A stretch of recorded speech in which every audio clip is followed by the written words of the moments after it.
क्या stock market वाकई एक लेवल प्लेइंग फील्ड है जैसा हम सब मानते हैं? जरा सोचिए, क्या होता है जब खेल के नियम कुछ खिलाड़ियों के लिए गुपचुप तरीके से छुपा दिए गए हों?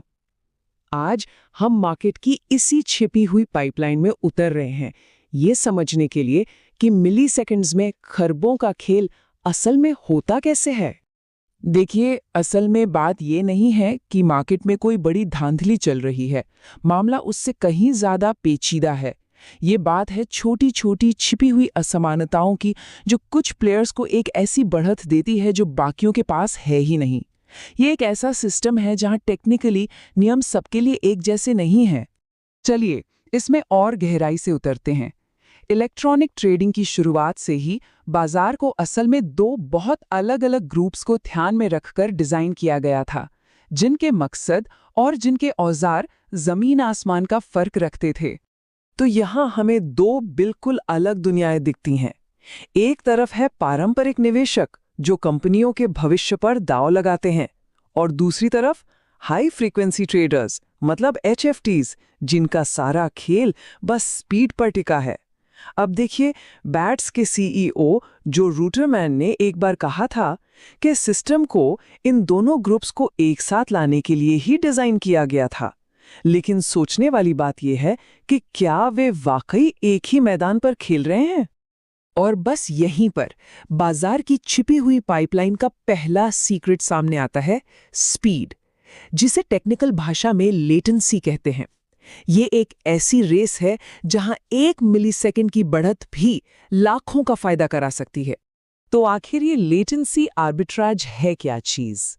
इसे आसान भाषा में समझिए। ये बाजार में होने वाले बदलाव को बाकी दुनिया से कुछ पल पहले देख लेने की ताकत है। कल्पना कीजिए एक ऐसी रेस की जहां फिनिश लाइन बस 1 इंच दूर है और किसी के पास एक टेक्नोलॉजिकल एडवांटेज है। जाहिर है, जो सबसे तेज है वही हमेशा जीतेगा। तो ये काम कैसे करता है? बहुत सिंपल है। HFTs एक्सचेंजों से सीधे सुपर फास्ट केबल्स के जरिए जुड़े होते हैं।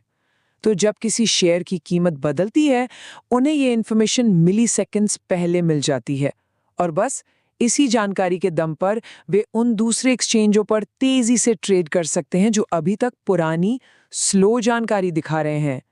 एक तरह से वे भविष्य में झांक रहे हैं। लेकिन सिर्फ स्पीड ही काफी नहीं होती, सही औजारों की भी जरूरत पड़ती है। और यही हम खेल के दूसरे सीक्रेट पर आते हैं, खास ऑर्डर टाइप्स, जो पब्लिक मेन्यू पर हर किसी के लिए मौजूद नहीं है। इसी सवाल का सामना विसल ब्लोअर हैम बोडेक ने किया था। वो एक HT फर्म चला रहे थे और लगातार पैसा गंवा रहे थे, और उन्हें समझ ही नहीं आ रहा था कि ऐसा क्यों हो रहा है। जब उन्होंने इसकी तह तक जाने की कोशिश की, तो उन्होंने पाया कि एक्सचेंज के कुछ नियम ऐसे थे जिनके बारे में किसी को बताया ही नहीं गया था, और यही नियम उनकी फर्म को नुकसान पहुंचा रहे थे। बोडेक ने जो खोजा वो सच में हैरान करने वाला था। उन्हें छिपे हुए ऑर्डर टाइप्स का एक पूरा का पूरा सीक्रेट मेन्यू मिला। ये ऐसे ऑर्डर्स थे जो HFTs को लाइन में सबसे आगे लगने, बाजार से अपनी चालें छिपाने और यहां तक कि एक्सचेंजों से गुप्त सिग्नल पाने की इजाजत देते थे। ये टॉक्सिक फीचर्स एक्सचेंज की ऑफिशियल रूल बुक में कहीं भी नहीं थे, जिससे कुछ चुनिंदा लोगों को एक छिपा हुआ अनफेयर फायदा मिल रहा था। पर ये छिपी हुई बढ़त सिर्फ यहीं खत्म नहीं होती। मार्केट के स्ट्रक्चर में एक और लेयर है जो हितों का एक बहुत बड़ा टकराव पैदा करती है। इसे कहते हैं मेकर टेकर मॉडल। ऊपर से देखने में ये सिस्टम बड़ा सीधा साधा लगता है। जो बाजार में लिक्विडिटी बढ़ाते हैं, मतलब खरीदने या बेचने के लिए ऑर्डर लगाते हैं, उन्हें एक्सचेंज से एक छूट यानी रिबेट मिलती है, और जो उस लिक्विडिटी को लेते हैं यानी उन ऑर्डर्स पर ट्रेड करते हैं, वो एक फीस चुकाते हैं। इसका मकसद तो ट्रेडिंग को बढ़ावा देना है, पर इसका एक अनचाहा साइड इफेक्ट भी है, खासकर ब्रोकरों के लिए। प्रॉब्लम यहां शुरू होती है। एक ब्रोकर का काम है अपने क्लाइंट के लिए सबसे अच्छी कीमत खोजना। लेकिन सोचिए, अगर कोई एक्सचेंज जो थोड़ी खराब कीमत दे रहा हो, वो ब्रोकर को सबसे बड़ा रिबेट या कह लीजिए किक बैक ऑफर करे, तो बस यही ब्रोकर का फायदा और क्लाइंट का फायदा एक दूसरे के खिलाफ खड़े हो जाते हैं।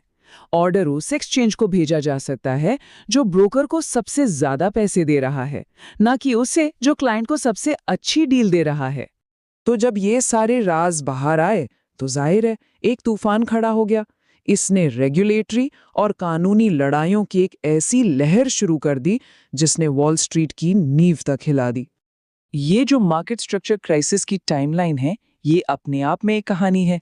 शुरुआत हुई एक विसल ब्लोअर से, फिर फ्लैश बॉय जैसी बेस्ट सेलर किताब ने इस मामले को पब्लिक में एक धमाके की तरह फैला दिया, और आखिरकार SEC को बड़े पैमाने पर एक्शन लेना पड़ा।